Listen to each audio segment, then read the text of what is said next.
Aloitellaan näillä keissi-esimerkeillä ja ensimmäisenä kuullaan Tapanilan kylätilan puheenjohtaja Mikko Alajaa, joka kertoo meille sitten kylätilan siitä hankintamenettelystä ja niistä vastuista ja sen sellaisesta. Hei vaan kaikki, mä oon tosiaan Mikko Alaja. Mä oon ollut kanssa tässä seminaarin järjestelyporukassa mukana ja toimin tässä Tapanilan kylätila ry puheenjohtajana samalla.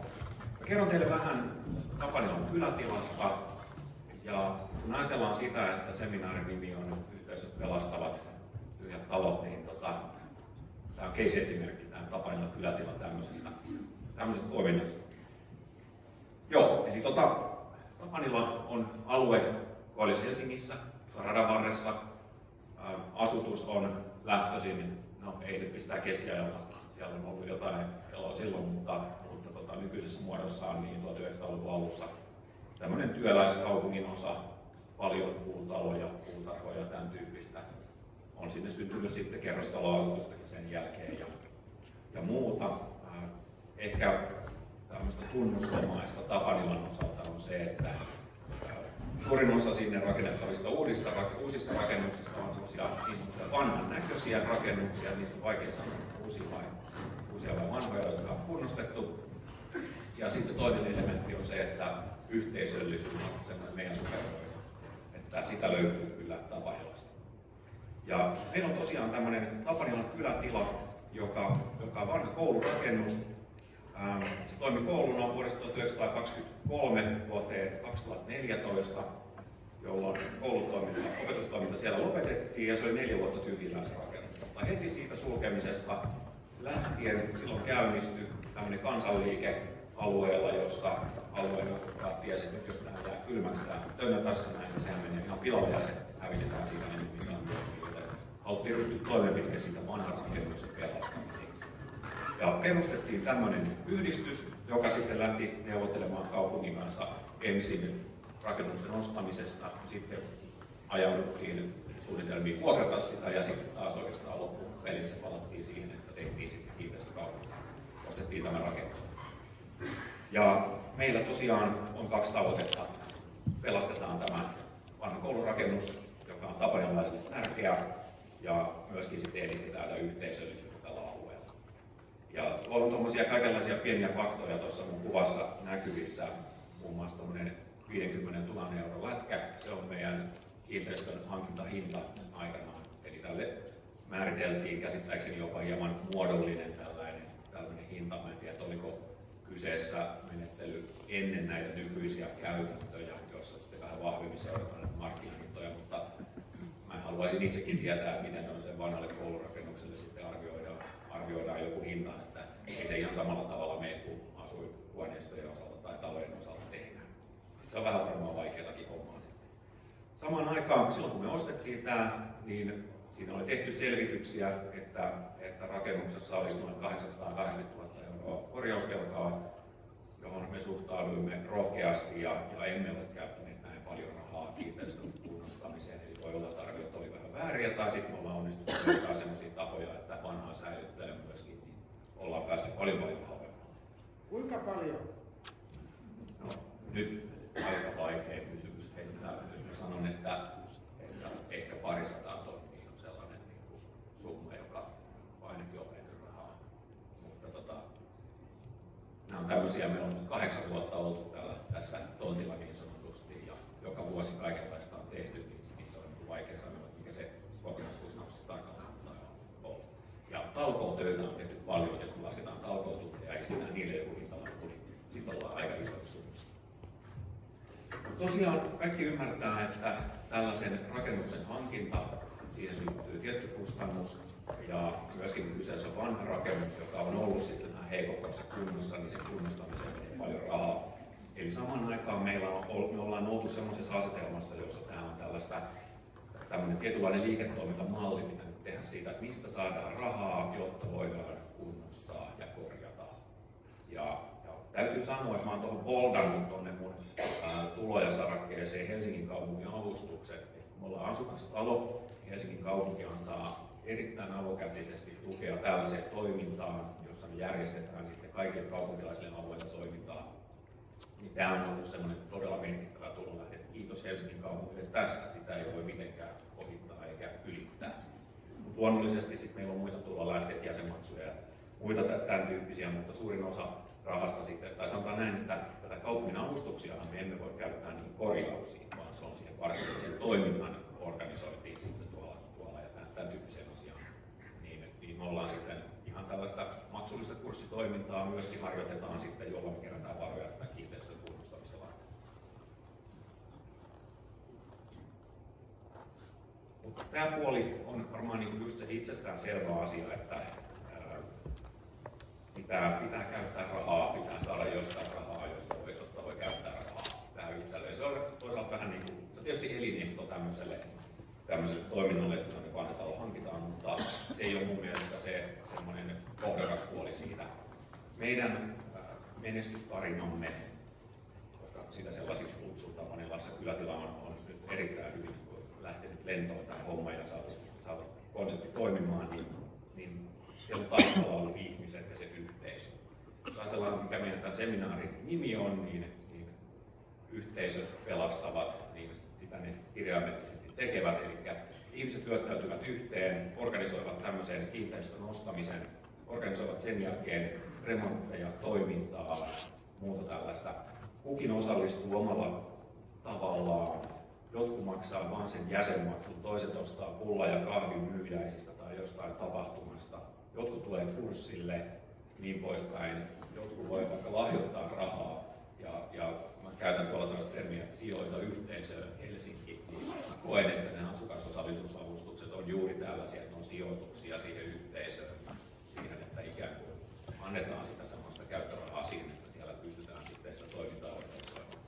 Sitten on muita tällaisia, ei saisi ajatella sitä, että se on vaan tätä tällaista niin kuin rahallista tukea, vaan se voi olla semmoista mitä tahansa. Pelkästään se, että liittyy mukaan tämmöiseen yhdistykseen, tällaiseen yhteisöön, niin se on jo oma tuen osoitus sille toiminnalle, koska mitä suurempi se joukko on, niin sitä vaikuttavampi se sen jälkeen heti on. Meille voi tulla näihin meidän tapahtumiin ja kursseille, niihin voi tulla vähän silleen niin kuin asiakkaana, että tulla vaan mukaan sinne. Heti kun me saadaan joukko ihmisiä kasaan, niin se on niin kuin tärkeä kokonaisuus, tärkeä asia. Meille voi tulla järjestämään tätä toimintaa. Jos haluaa vaikka järjestää tilaisuuden, joka on avoin kaikille, kun meitä saa tilat ihan ilmaiseksi käyttöön, me yritetään kannustaa ihmisiä tällä lailla kontribuoimaan, osallistumaan siihen toimintaan. Kaikilla on jotain tiettyä osaamista.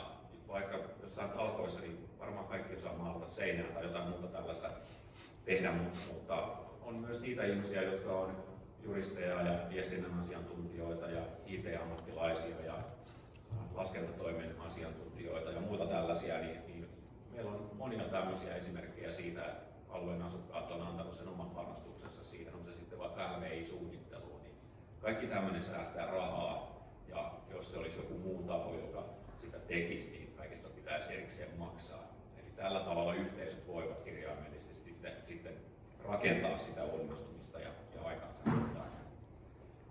Mutta suurin kiitos tästä asiasta kyllä täytyy sitten kuitenkin antaa sille meidän hallitukselle. Meillä on ollut ihmisiä, jotka on ollut täältä vuodesta 2014 saakka tässä toiminnassa mukana ja sitä pyörittämässä, että kyllä se yhteisö aina vaatii niitä aktiivisia vetureita myöskin sinne mukaansa, että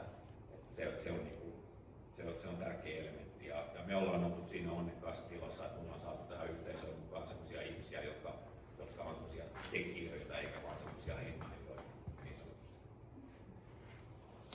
Tämä oli oikeastaan se asia, mitä mä ajattelin kertoa teille.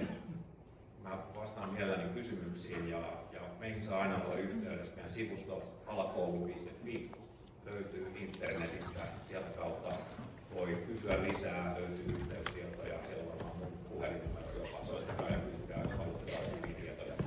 Tähän liittyy niin paljon asiaa, kun yritetty pistää mun esityksellisiin kaikkein tärkeimpään asiaan, eli tähän yhteisöllisyyteen. Kiitos kaikille.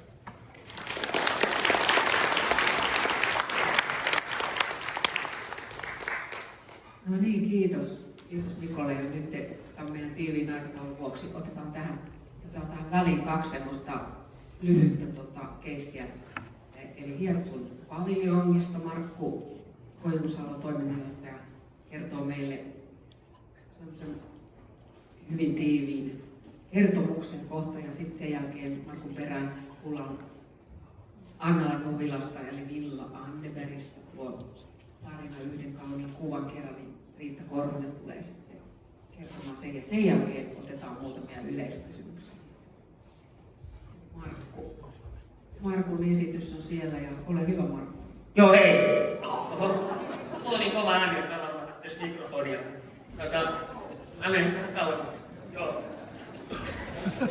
Eli Hietsun paviljongista tietäni me huomioidaan Aino Pukusua ja Gunnar Taucher tunnettu 1929. Pyydettiin puhumaan jotain ja mä en tiennyt tätä oikein ohjelmaa, että mä olin lopuksi ohjelman lopussa ja koko aikaa, niin mulla on tosi nopea nyt sitten, mutta nyt siirrettiinkin sitten tähän.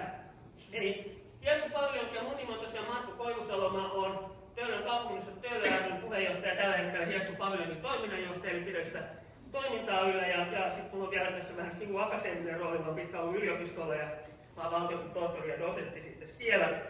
Mutta nyt pyöritän Hietsun paviljonkia. Tänään juuri olin myöhässä täällä kokouksesta, koska tein siellä lumityöt ja laitoin seuraavalle juhlioille valmiiksi paikat ja vessapaperia ja muuta. Ja kaupungissa Töölön ry on tämä varsinainen taho, jota edustan. Ja meillä on siis oma talo kaupungin vuokratontilla, mutta ei oikeastaan se on määräala, se ei ole oma kiinteistö, joka on vähän hankala. Asiassa kivempi, jos se olisi kiinteistö. Ja sitä pitää kiinteistöosakeyhtiö Töölön kylätalon Hietsu. Tämän omistaa taas sitten meidän kaupunginosayhdistys ja sitten Töölöläinen Oy, joka on ollut tässä tukemassa, eli lehti. Ja kaupunginosayhdistys sitten vastaa varsinaisesti Hietsun paviljongin omasta ohjelmasta ja tilaisuuksista ja järjestää julkisia asukasosallisia tapahtumia kaupunkilaisille, mutta kaikennäköistä muutakin. Ja tässä on se meidän talo, eli vanhasta Pukuhoven paviljongista tuli tämmöinen talo, jossa meillä on 2 juhlatilaa tuolla päässä. Sinisellä näkyy se isompi juhlatila, joka toimii myöskin varsinaisena konserttisalina, ja sitten tuolla toisessa päässä on toinen juhlatila, ja sitten meillä on toimistohuoneita. Eli meillä on atelier, pienempi juhlatila, siellä on 40 asiakaspaikkaa, tosi suosittu. Käydään paljon muistotilaisuuksia ja syntymäpäiväjuhlia ja kaiken näköistä. Ja sitten tässä on meidän juhlasali, 160 asiakaspaikkaa ja myöskin kaupunkilaisten elämää ihan syntymästä kuolemaan. Ja meillä on ristiäisiä 100-vuotissynttärit on ollut korkeimmat ja näkee koko kaupunkilaisten arjen ennäköisiä valmistuja. Ja sitten on 9 työhuonetta, ne on 4 henkilöhuoneita ja sitten siellä on erinäköistä, siellä on taiteilijoita, tutkijoita, aika paljon muusikoita, kaiken näköistä porukkaa. No, pieni sana tästä prosessista. Eli lähtötilanne oli se, että täällä ulkoiluvirasto halusi purkaa ja siellä oli purkuilmoitukset seinillä. Ja sitten sitä alettiin ajaa ja sitten tässä on viimeinen vielä esittely. Kaupunginjohtaja Hannu Penttilä tuli toisten kaupunginlautakuntaan purkuesityksen. Esittää vanhan huonokuntoisen rakennuksen purkamista 95 000 € arvonlisäverottomalla enimmäishinnalla sekä osto- ja vuokratarjousten hylkäämistä, siis tässä oli tehty osto- ja vuokratarjous. Ja perustelut oli, koska kysymys on siinä, jota on hyvin keskeisen paikallisesti ja huonokuntoisesta ja ympäristöä nykyisenään kiistatta rumentavasta rakennuksesta. Lähtökohtana tulee pitää sen purkamista tilanteessa, jossa on edellytyksiä luotettavasti arvioida sen säilymistä ja nopean kunnostamisen realistisissa mahdollisuuksissa. Vastaehdotuksen teki Solle Molander, että myydään se nyt. Ja onneksi sitten muita oli kannattamassa vastaehdotusta ja se väittelee saatiin, mutta se oli aikamoinen vääntö. Ja mä muistan, että kun täälläkin puhutaan näistä, niin näitä joutuu ehkä vääntämään kaupunkia koskaan yksi, siellä on erinäköisiä tahoja. Ja Hietsun paviljongin suhtaan näyttävät kahdenlaisia tahoja. Toiset, jotka todella halusi suojella sen, pelastaa sen. Ja toiset jostain syystä, ne oli hirveä tarve, että se pitää saada purkaa, sitä ei saa pelastaa, sitä ei missään nimessä saa puolustaa. Mutta kunnostettiin se kuitenkin 2013-2015 lähes 1 miljoona meni siihen kunnostukseen. Tää puhuttiin markkinahinnasta ja markkinahinnat on niin, me ostettiin se markkinahinnalla, koska kaupunki oli arvioinut markkinahinnaksi -95 000. Se on se markkinahinta. Mutta me ei saatu sitä -95 ja me saatiin se niin kuin eurolla, joka oli se markkinahinta. Ei ollut ketään muuta ostajia, jotka niillä ehdoilla, että se piti tehdä 1 miljoonan kunnostus. Niin kukaan ei lähtenyt sitä tekemään ja tehtiin.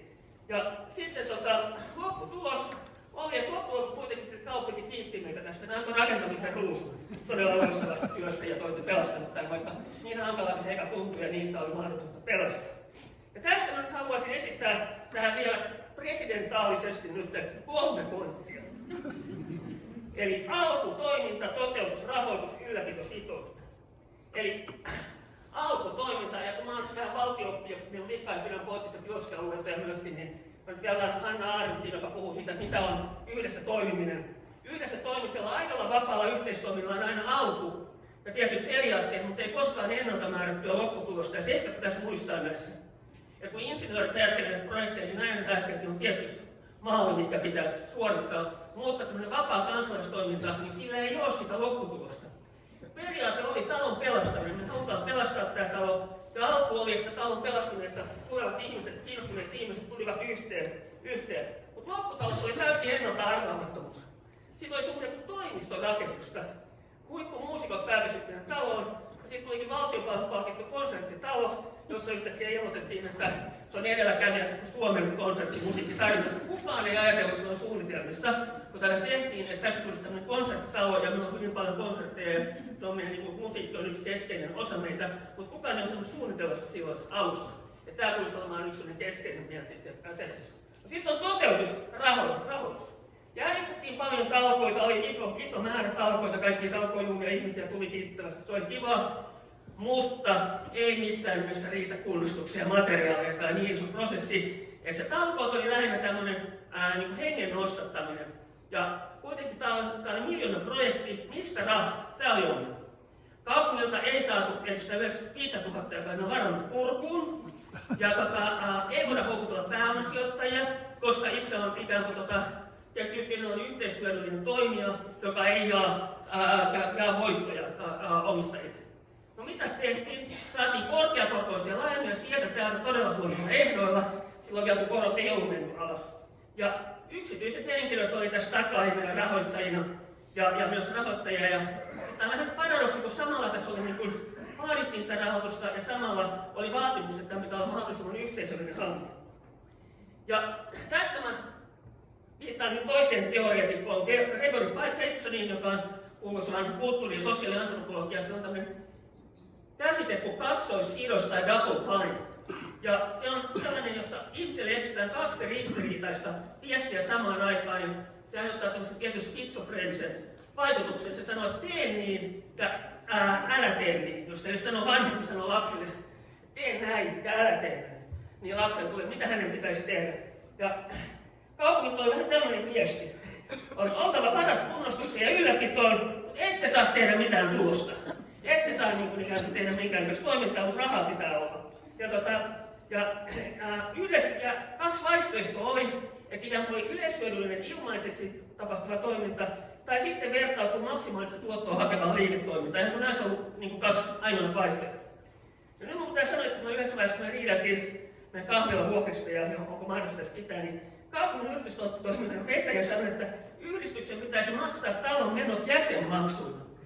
No mä otin tämän tähän, koska tämä on niin, että meillä kaikki olisi niitä. Onko se nyt ihan tosissaan? Meillä on 1 miljoona lainat. Meillä on ylläpitotulot noin 5 000 kuukaudessa. Korjauslainojen ylläpito noin 10 000 menoja kuukaudessa. Tämä kaupungin ikään kuin idea on, että maksetaan se jäsenmaksu noin 20 vuodessa jäsenmaksu. Ja noin 150 jäsentä tai jotain, niin se on 1500, niin voitte laskea siitä, että kuinka pitkälle sillä ei makseta edes kaupungin maavuokrasta pieneltäkään osaa.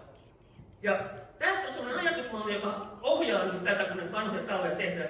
Ajatusmalli, että vain rikkaat säätiöt tai suvut voi pelastaa vanhoja taloja. Täällä on käytetty esimerkkinä tieteinen toivontalo, tosi hieno projekti, aivan loistava, ja kaupunginmusiikki olisi tyytyväinen. Siellä on vaan herrallinen rahat takana. Ja toinen olisi ikään kuin Paulikin huvio, tosi hieno projekti, hienoa, mutta siellä on Paulikin suvun rahoitus takana. Ja jos halutaan, jos ei löydy näitä rikkaita sukuja pelastamaan näitä kaikkia taloja, niin kaupungin on otettava jonkunnäköinen muu rahoitus ikään kuin idea tähän. Ja tätä mä oon itse asiassa puhunut useasti, että edes takaisin näitä lainoja, kun meillä ei taannut kukaan lainoja. Yksityiset takaisin onnistuiset saatiin ostettua ne lainat takajat tekemistä. No 3. pointti, etkö mä vielä sen sanon. niin on ylläpito ja sitoutuminen. Sitten kun se toiminta alkaa, kun se talo saadaan, niin sehän ei siihen lopu. Vaan sitä toimintaa pitää jatkaa, siinä pitää olla ihmiset, jotka on vastuussa siitä. Ja pitää olla joku, joka niin kuin mä kävin siellä tänään luomassa lumet ja antamassa ne avaimet ja laittamassa. Ja joku, jotka pitää sitä yllä sitä korjausoperaatiota ja huolehtii jatkosta. Nyt meillä on siellä menossa restaurointioperaatio Stadin ammattiopiston kanssa, ja se oli ikään kuin me ei saatu lähtökohtaisesti oli niin huono tilanne, että ei ihan kaikkea voitu tehdä ihan parhailla menetelmillä. Me ollaan vähitellen yritetty päästä restauroimaan sitä vielä paremmaksi. Ja nyt nämä toimijat pitäisi jollakin tavalla saada sitoutumaan tähän. Koska se on taas ongelma, kaikki tulee kivaa vähän talkoota tai jotain muuta, mutta kuka siitä pitää huolta? Ja yksi sellainen juttu, että siihen pitää jollakin tavalla toteuttaa sitten jotain omanlaista toimintaa ja tietty omaehtoisuus. Ja kun vapaus itsenäiseen ilmaisuun, niin miksi me ollaan saatu nämä huippumuusikot tänne, miksi meillä on niin hyviä konsertteja? Johtuu siitä, että ne saa kutsuttua sinne ihmisiä soittaa vapaasti, kun sanoo, että taas tulee improvisoimaan, saatte soittaa hyvien soittajien kanssa, tämmöinen teitä huvittaa. Ja ne, jotka on ne menee ehkä tekemään keikannut isompaa instituutioista, ne tulee illalla meille soittamaan, koska ne on kivempaa. Pitää saada toteuttaa jotain omaa ideoita. Mulla on ollut yliopistojen uudella, mä oon alkanut vetää siellä vähän niin kuin Hietsun akateemia, tehdä kaikkia kulttuuritapahtumia, sellaisia, mitä ei yliopistolla enää voi tehdä. Meillä on rahoittajana Töölöläinen on ollut, niin Töölöläinen on ollut sellainen rahoittaja, joka on halunnut tehdä sitten oman näköisensä, se ei ole halunnut sieltä kaikkia rahoja ulos. Eli siinä pitää olla joku tämmöinen omaehtoinen tekijä, ja tämä pitäisi antaa. Ja kaupungin pitäisi ymmärtää, että näitä ei voi niin kuin ylhäältä päin säännellä, miten ihmiset tekevät. Mä oon pitkään toiminut muissakin yhteisöissä, mä pitkään tuommoista tutkijaliittoa ja tiedeyhteisöä. Siellä mä opin sen, että ihmiset, jotka tekevät vapaaehtoistyötä, niin niiden pitää antaa tehdä sitä, mitä ne itse haluaa ja toteuttaa niitä projekteja. Ideoita on aina kaikille, mutta tekijöitä ei ole. Ja jos tekijöitä pitää löytää, niin niillä pitää olla jonkunnäköinen ajatus, että ne saa tehdä jonkun oman projektinsa siellä. Ja tämä olisi myöskin tärkeää tässä. Mutta kiitos, tämä on loppu tähän.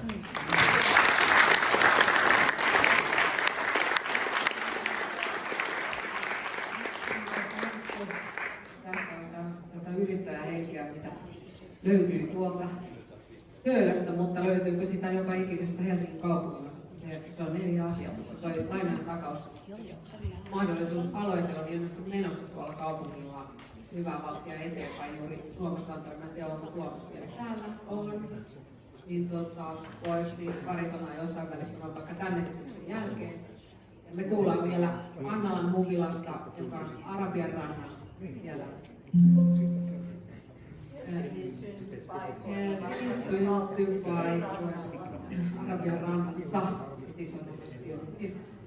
eli Annalan huvilasta Riitta kertoo meille ja voit kertoa itse esitellä, missä roolissa, kun sulla on monta roolia.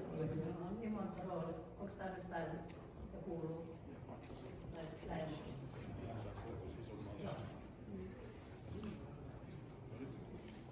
Hei, olen tosiaan Riitta Korhonen ja olen toiminut siellä Annalassa 10 vuotta, että ensin Hyötykasviyhdistyksen puheenjohtajana, sitten Annalan huvilan ystävät puheenjohtajana ja sitten kiinteistöyhtiön puheenjohtajana, milloin mitäkin.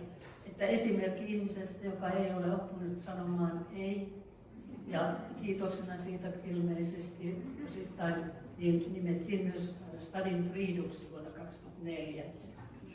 On aika monta roolia välillä.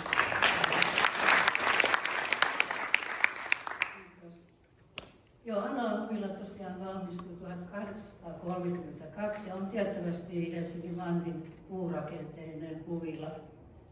Ja sen rakennutti Otto ja Anna Vasenius perheensä kesähuvilaksi. Talvet asuttiin täällä niin Etelärannassa ja sitten kesäksi siirryttiin Annalaan viettämään siellä porvarillista huvilaelämää.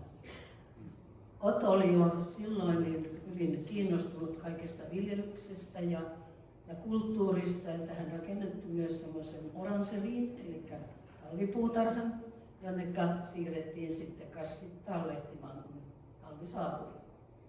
Ja Vaseniusten suvulla tämä huvila oli 3 sukupolvia, voi sanoa noin 100 vuotta. Lennart oli tämä viimeinen hallitsija siellä, ja hän oli poikamies, ja kun hän huomasi, että hänen aikansa alkaa loppua, niin hän kirjoitti kaupungille, että kaupunki avaisi sen puiston, jonka he olivat jo ottoaikoinaan niin istuttanut 200 lehtipuuta ja se oli varsin hyvässä kunnossa ja onneksi on vielä edelleenkin. Niin Lennart kirjoitti, että avatkaa tämä puisto kaupunkilaiselle ja tehkää Huvilasta luonnontieteellinen museo. Puisto avattiin kaupunkilaisille, mutta museota ei tehty, vaan sitten tämä Huvila oli noin 100 vuotta erilaisten asukkaiden hallinnassa, että siellä oli perheitä ja milloinpahan mitäkin, kunnes sitten vuonna 2012 niin huomattiin, että katto vuotaa. Silloin siellä asui 3 perhettä. Perheet joutuivat muuttamaan pois, katto korjattiin, tehtiin kuntokartoitus, mutta ei kunnostettu. Huvila jäi sitten tyhjillensä aika pitkäksi aikaa ja silloin mä olin jo tuossa siellä hyötykasviyhdistyksessä ja hyötykasviyhdistys pääsi muuttamaan sinne Annalan piharakennukseen J-taloon vuonna 1999 ja 2000 sitä muuttoa tehtiin. Ja silloin meillä oli jo sellainen työryhmä, joka oli Annalan Huvilan puolesta nimellä, että siellä oli arkkitehtejä ja muitakin asiantuntijoita. Ja me sitten kyseltiin sitä kaupungilta, että koska me saadaan se puutarhakulttuuri käyttöön. Nimittäin tässä välissä oli tämä Arabianranta-projekti ja siinä yhteydessä kunnostettiin se puisto ja ne upeat istutukset, jotka olivat vähän ränsistyneet sitten vasemmoisen ajan jälkeen. Siitä tuli niin mahtava puisto, jota tänäkin päivänä kaupunki onneksi pitää siitä huolta. Eli Stara toimii siellä alueella. Noin. Ja mihinkä minä nyt sitten jäin siihen, että siinä yhteydessä, kun se hyötykasviyhdistys pääsi sinne sijoittumaan, niin oli myös tehty uusi kaavaesitys sille Huvilalle, että se kaavoitettiin puutarhakulttuurikäyttöön. Ja siihen vedoten me sitten ruvettiin neuvottelemaan sen saamiseksi todella niin kuin meidän käyttöön. Ei ollut ihan helppo juttu. Mutta sitten vietettiin hyötykasviyhdistyksen 40-vuotisjuhlaa ja siellä kaupungin arkkitehti ilmoitti, että kaupunki on nyt päättänyt, että muutetaan se kaava sellaiseksi, että Huvila voidaan myydä yksityiseen käyttöön. No sitähän me emme sulattaneet.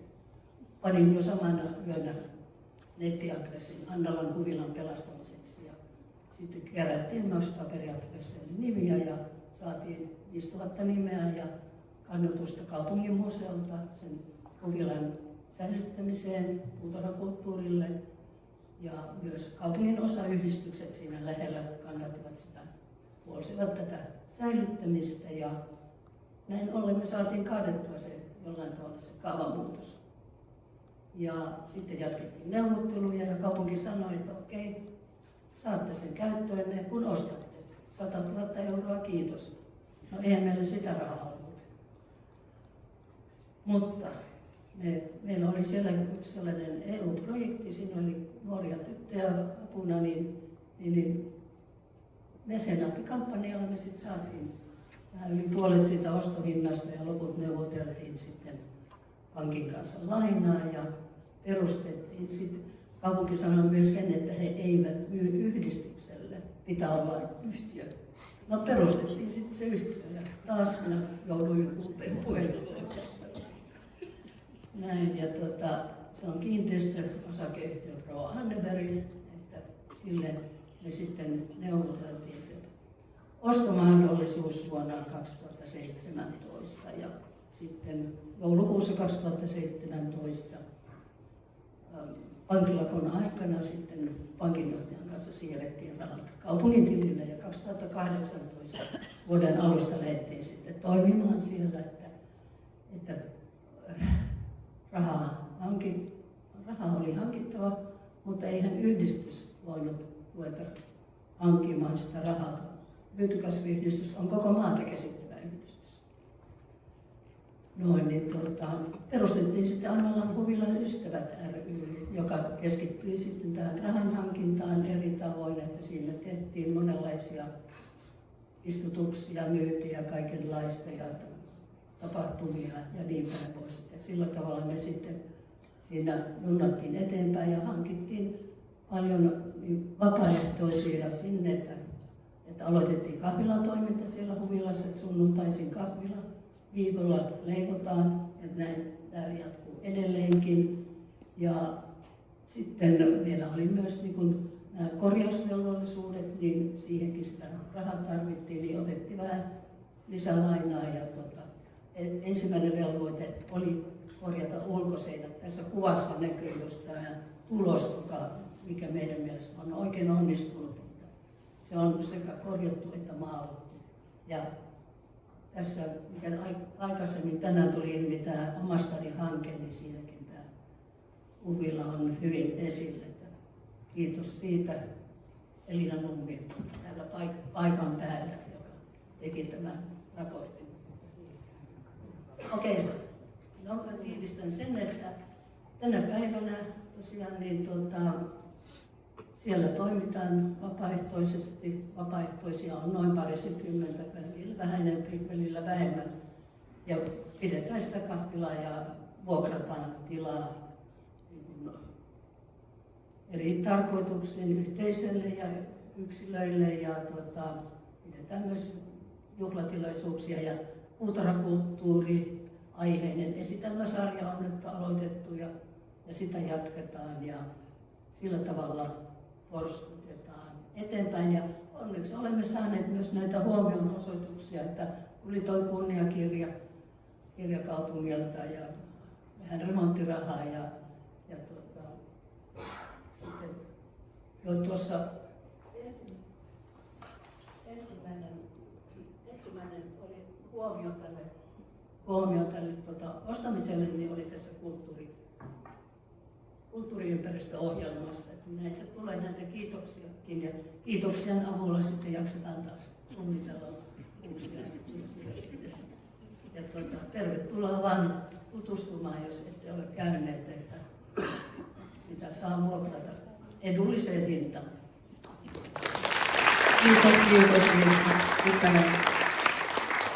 Mä otan tähän väliin, kun mä mainitsin, että Tuomas Rantanen tietää tästä mahdollisesta uudesta lainatusjutusta kaupunki takaisin. Lainaan Tuomaksen välispiikin tähän.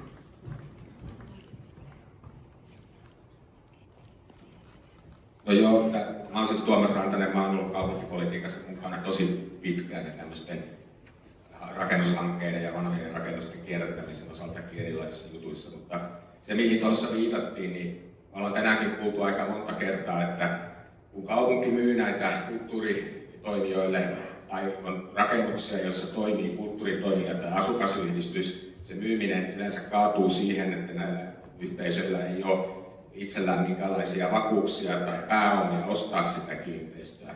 Niin tämä aloite, jonka tein, jota nyt käsitellään kaupungin kansliassakin ja on saanut hyvän vastaanoton sekä kulttuuripuolelta että kiinteistöpuolelta, että voitaisiin kaupungin puolesta myöntää lainoja korjaamiseen ja ostamiseen samalla tavalla kuin liikunta- ja urheilupuolella on tehty vaikka kuinka kauan.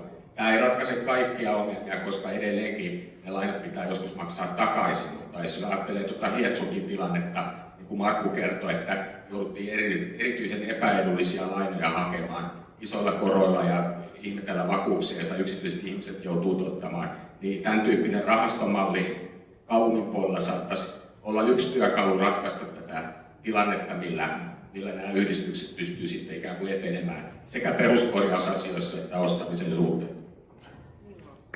No se on nyt, en tiedä koska se tulee, se on juttunut tuonne kaupungin keskushallintoon, mutta jossain vaiheessa varmaan tämän vuoden kuluessa uskoisin, siitä tulee jonkinlaisia esityksiä. Että yhdistysten puolelta tietysti kannattaa lopata tätä asiaa eri toimijoille. Hienoa. Kiitos. Kiitos paljon. Nyt meillä oli 3 hienoa jo vakiintunutta esimerkkiä, mutta seuraavaksi me kuullaan vähän uudemmasta tapauksesta, missä on hiljattain käyty tämä hankintamenettely. Käpylän kylätalolta Kai Ovaskainen tulee kertomaan sitten tuoreen kokemuksen tyhjän talon hankinnasta kaupungilla. Ole hyvä, Kai. Kiitoksia. Aika paljon tässä on tullutkin niitä samoja asioita, mitä meillä on tullut eteen tässä hankinnassa ja tämän pyörittämisen, mutta käyn tämän nopeasti ja tiiviisti lävitse, koska näyttää siltä, että meidän aikataulu alkaa muuten pettämään. Eli tässä on kuva Käpylän kylätalolta viime kesältä. Me tosiaan ostettiin se viime heinäkuussa itsellemme. Se on vanha poliisitalo ja siinä toimi tätä ennen Steiner-päiväkoti ja pari vuotta se ehti olla siinä välissä sitten tyhjilläänkin. Ja tämän hankinnan historia on siis sellainen, että noin 10 vuotta sitten Käpylä-seura rupesi etsimään alueella asukastoimintaan sopivaa tilaa ja itselleen toimitilaa. Sitä ei heti kyllä silloin ruvennut löytymään ja siinä perustettiin aluksi sitten myös tämmöinen kylätilayhdistys, joka oli se aktiivinen toimija tilaa etsimässä. Keväällä 2020 tuli sitten tieto, että tämä Steiner-päiväkoti on lopettamassa toimintansa ja silloin me päätettiin, että tätä taloa lähdetään yrittämään. Siinä vaiheessa meillä oli ajatuksena, että sitä taloa vuokrataan kaupungilta, että meillä ei missään tapauksessa rahaa ostaa sitä. Mutta aika nopeasti kävi ilmi, että kaupunki oli haluton vuokraamaan tätä taloa, koska se oli siellä myyntilistalla jo siinä vaiheessa. Sitten vuonna 2021 oli omastadiäänestys, jossa yhtenä ehdotuksena oli kylätila Käpylään hanke, joka menestyi varsin hyvin. Ja siinä kohtaa kaupunki lähti etsimään sopivaa tilaa tämmöiselle asukastilalle. Sitä ei löytynyt, vaikka me monta kertaa ehdotettiin, että tämä pelaava talo tai vanha poliisitalo olisi hyvä ottaa tähän käyttöön. Lopulta kuitenkin sitten kaupunki totesi, että ei siinä kaupungissa todellakaan ole mitään muuta sopivaa tilaa, esimerkiksi kylätilassa kuin tämä pelaava. Ja niinpä helmikuussa 2023 se talo saatiin asukaskäyttöön niin, että kaupunki maksoi kulut siitä ja maksoi parin osa-aikaisen työntekijän palkan. Käytännössä toiminnan järjesti siinäkin kohtaa kuitenkin kaikki nämä yhdistykset, lähinnä kylätilayhdistys ja Käpylä-seura. Ja näin jatkettiin tuonne vuoden 2024 loppupuolelle. Tai oikeastaan piti jatkaa vuoden 2024 loppuun, mutta kaupunki vetäytyi siitä jo sitten marraskuun lopussa totesi, että nyt on aika kerätä kimpsut ja kampsut kokoon. Ja niinpä me pidettiin sitä sitten omien aktiivien voimin pystyssä sen loppuvuoden. Ja sitten kun selvisi tässä näin matkan varrella, että kaupunki ei todellakaan ole halukas järjestämään tämmöistä asukastalotoimintaa Käpylään, niin todettiin, että taas, eikä myöskään vuokraamaan tätä taloa meille, niin päädyttiin siihen, että lähdetään neuvottelemaan tästä ostosta. Ja 24 keväällä tehtiin kaupungille ehdotus tästä ostosta. Se lähti sitten etenemään oikeastaan vasta lokakuussa. Siinä oli sellaista vähän tyhjäkäyntiä alkuun. Lokakuussa, jolloin päästiin keskustelemaan silloisen apulaispormestari Sinnemäen ja Antin kanssa, joka täälläkin oli paikan päällä aikaisemmin. Ja silloin sovittiin, että voitaisiin tämmöinen kauppayrittäjä toteuttaa tuossa kevään lopulla 2025. Ja kaupunginperustuslautakunta antoi myyntiluvan talolle marraskuun lopussa 2024. Tuossa neuvottelussa sovittiin samalla, että sen aikaa kun kaupunki järjestelee tätä myyntiä ja tekee tarvittavia kuvioita siinä, niin me voidaan olla siinä vuokralla, jotta se toiminta, jota oli saatu alkuun siellä talossa, ei katkeaisi.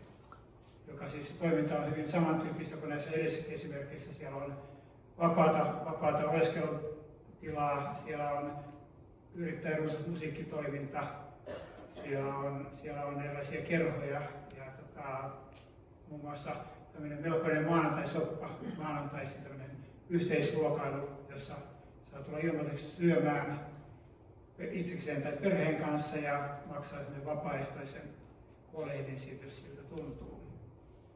Tämän tyyppistä toimintaa siellä on paljon ollut. Ja tosiaan tuossa sitten, kun se oli meillä vuokralla, niin se oli aika raskas kuvio, koska se vuokra oli aika korkea ja sen lisäksi meille tuli kuitenkin kaikki talon lämmityskulut ja tämän tyyppiset juoksevat kulut siihen päälle. Ja Me toivottiin, että tämä kauppa toteutuisi mahdollisimman pian, että päästäisiin itse organisoimaan sitä ja parantamaan sitä tilannetta. Sitten heinä-maaliskuun aikana siellä tehtiin erilaisia selvityksiä ja sitten saatiin nämä selvitykset käyttöön siinä ennen sitä ostoprosessia. Sitten siellä teetettiin täälläkin mainittu tämmöinen arviokirja, jonka teki ulkoinen konsultti. Ja siinä oli sellainen hintahaarukka, mikä se talon hinta voisi olla, ja siinä otettiin huomioon se, että talossa oli korjausvelkaa semmoinen 800 000, mikä tuntuu olevan aika yleinen arvio näistä taloista. 800 000, miten se on korjausvelkaa. No, me ollaan itse arvioitu, että se ehkä on maksimissaan 200 000, mitä me saadaan se vuosien mittaan kuntoon. Me ei saatu tuota arviokirjaa tietenkään itse käyttöön, vaan me jouduttiin tekemään sokkotarjous ja tehtiin varmuuden alhainen, että se ei varmastikaan osu siihen alarajan yläpuolelle ja tarvittiin 25 000, jonka jälkeen kaupunkiystävällisesti teki tarjouksen, joka oli sen arviokirjan alarajalla, eli 43 000 €, joka me sitten hyväksyttiin. Eli varsin sujuvassa yhteistyössä itse asiassa tämä kauppa lopulta toteutui tässä vaiheessa, eli kauppa toteutui 8.7.25. Ja tämä talon hallintamalli on siis sellainen, että me perustettiin tähän Käpylän kylätalo Oy. Siinä on Käpylän seura, Käpylän kylätilayhdistys ja 5 muuta yhdistystä tai yhteisöä sieltä alueelta. Osakkaana Käpylän seura on siellä suurin osakas, joka omistaa noin 75% niistä osakkeista. Käytännössä sitä toimintaa pyörittää enimmäkseen kylätilayhdistys, jonkun verran toki myös Käpylän seura. Ja kylätilayhdistys pitää siellä sunnuntaisin muun muassa ohjelmallisia sunnuntai-kahviloista, joista aika merkittävä osa talon tuotoista syntyy. Ja tosiaan osakepääoma kerättiin 13 000, joista siis 10 000 tuli Käpylä-seuralta ja sitten otettiin lainana. Vaikka se talo maksoi 43 000, niin me otettiin lainaa 50 000, jotta saadaan tämmöiset niin alkuun tarvittavat pienet korjaukset ja remontit ja pihan kunnostukset ja tämän tyyppiset asiat. Ja tuo lainan korko, se on meilläkin vähän turhan korkea, mutta saatiin kuitenkin lainaa ja se perustui juuri siihen, että meillä oli tätä omaa pääomaa hiemmassa siellä valmiiksi, että me ei jouduttu ottamaan koko summaa lainaa. Ja talolla oli tietysti talon vakuutena niitä lainoja. Talon ylläpitoon, lainanhoitoon ja juokseviin kustannuksiin kuluu sellainen 2 500 € kuukaudessa.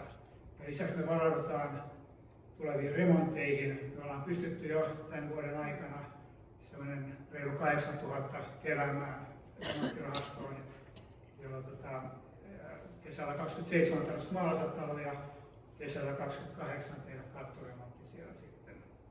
Ja nämä tulot tosiaan koostuvat niin tilojen vuokratuotosta sekä lyhytaikaisista vuokratuotoista. Se on hyvin suosittu juhlatila nykyään, siellä on kaikki lauantait varattu, joskus myös sunnuntai-illat ja perjantai-illat.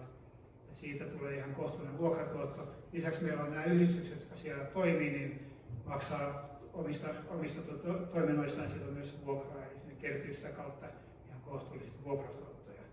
Ja parhaimmillaan tämä kahvila tuottaa, normaali kuukausille tuottaa noin 1 400 € kuukaudessa. Sitten kun meillä on erityisiä tapahtumia, niin saattaa yhden tapahtuman yhteydessä tuottaa 1 500–1 600 €. Ja näistä me kerätään tämä rahamme. Ja tietysti kaikki perustuu siihen, että meillä ei ole maksullisia työntekijöitä siellä. Meillä on ainoastaan tällä hetkellä yksi työllistetty, joka pyörittää talon musiikkitoimintaa. Siellä on tämmöinen bändikollektiivi, joka esiintyy sekä talon tapahtumissa että ulkopuolella jonkun verran. Ja hänen toimintapanoksensa menee aika paljon siihen. Tällaista niin kaupungin julkista tukea me ei ole saatu tälle Oylle, mutta sen sijaan nämä yhdistykset on saanut tietysti erilaisiin tapahtumiin ja toimintaansa avustuksia ja sitä kautta sitä tukea kanavoituu tälle talollekin jonkun verran. Ja talon toiminta nojaa siis ennen kaikkea 30–40 vapaaehtoiseen jaksamiseen. Ja se on myös sitten tämmöisen toiminnan heikko kohta. Jossain vaiheessa voi käydä niin, että vapaaehtoisten jaksaminen loppuu. Ja siinä kohtaa miettiä lisää.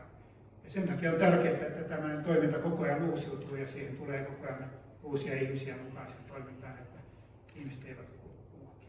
Tässä on tämä viimeinen kuva on tämmöinen, mä olen päässyt siihen itse elvistelmään mukaan, mutta siinä on näitä meidän sopanlaittajia. Se on talkoilla tehtyä soppaa, jota sitten maanantaisin on jaettu halukkaille lapsiperheille ja eläkeläisille ja muille. Tässä on lyhyen keskustelua.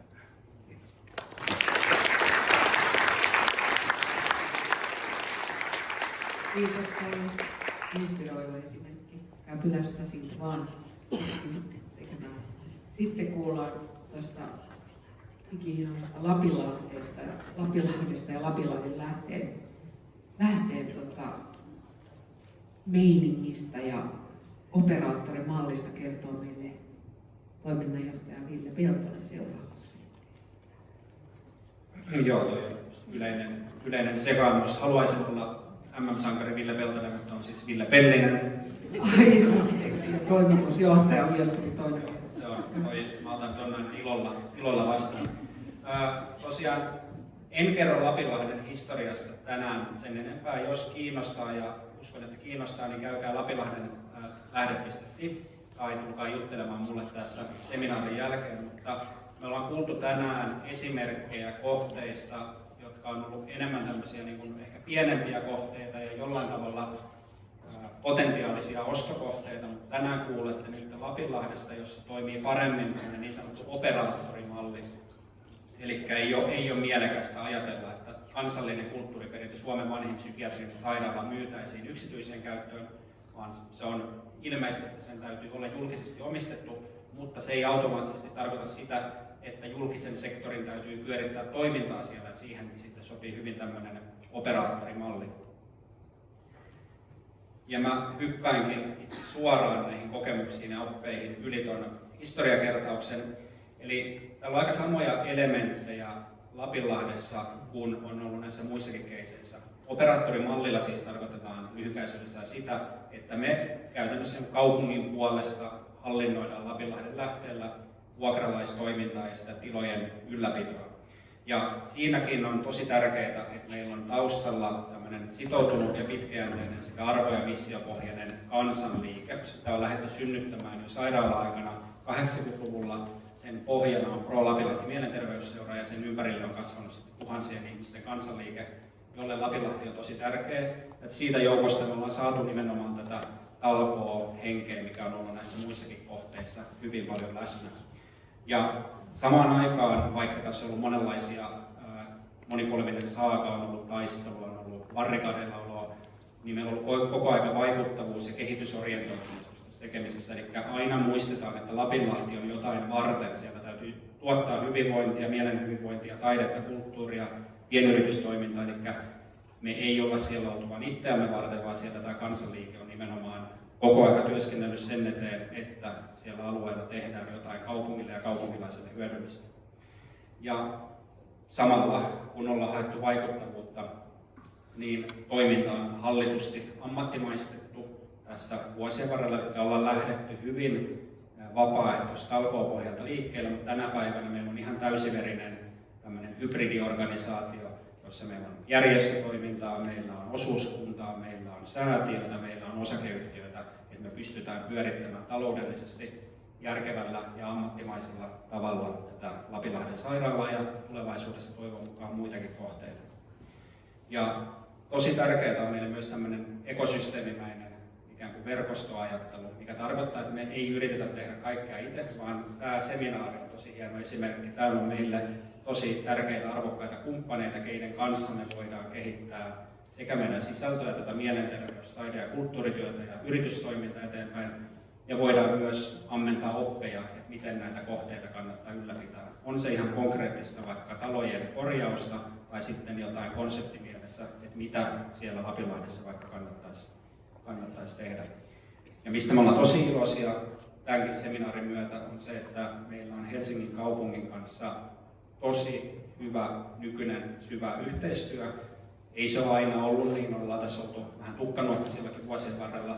Nyt meillä on koko ajan syventyvä yhteistyö ja me toivotaankin, että me tulevaisuudessa oltaisiin Helsingin kaupungille tämmöinen strateginen operaattorikumppani, joka pystyy pyörittämään kaupungin tyhjiä ja vajaakäyttöisiä tiloja joko ihan pysyvästi tai sitten jos niille haetaan vaikka ostajaa, niin ainakin sen väliajan, kunnes se ostaja löytyy. Eli muitakin tämän tyyppisiä toimijoita on, me ollaan sitoutuneita tämän tyyppiseen kehitysmalliin.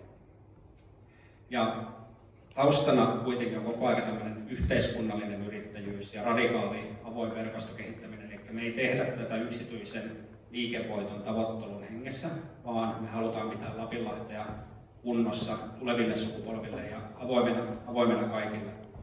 Ja semmoinen ehkä, mikä on niin erityispiirre, miksi me koetaan olevamme hyviä tässä operoinnissa, niin on se, että monesti kun haetaan operaattoria tai ostajaa jollekin kaupunkikohteelle, niin puhutaan aika paljon ankkurivuokralaisista. Sillä tarkoitetaan suomeksi sitä, että pyritään löytämään yksi tai muutama tosi iso vuokralainen, jotta niitä vuokraneuvotteluja ei tarvitse olla koko ajan käymässä.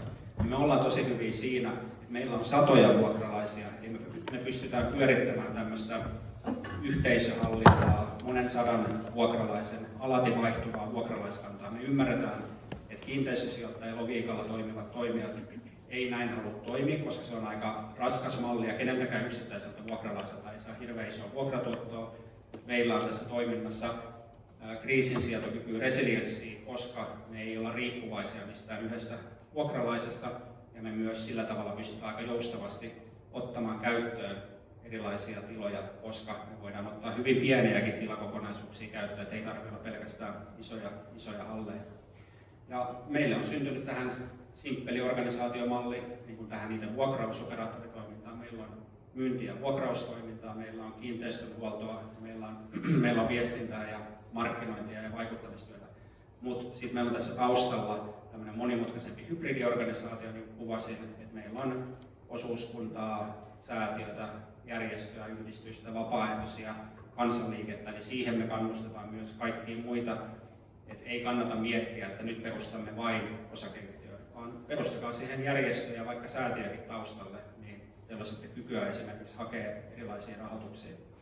Ja toki me ollaan tosi kiitollisia meidän omistajalle, Mieli ry:lle, että meillä on vahva omistajan tuki ja haetaan nyt tämmöistä hallittua, resurssiviisasta kasvua. Eli niin kuin mä sanoin, me koetaan, että tämmöinen operaattorimalli ratkaisisi monia näitä vajaakäyttöisten tilojen haasteita. Me ollaan nyt valmiita ottamaan haaste vastaan, eli mielellään, mä nyt katson täällä vielä paikalla olevia kaupungin edustajia, niin mielellään ruvetaan operoimaan niitä kohteita, mihin teidän on vaikeita löytää vaikka vuokralaisia. Mut siinä lyhykäisyydessään oppeja ja kokemuksia Lapinlahden operaattorimallista. Tulkaa nykäsemään hihasta sitten tämän seminaarin jälkeen, jos haluatte tietää Lapinlahden lähteestä lisää. Kiitos.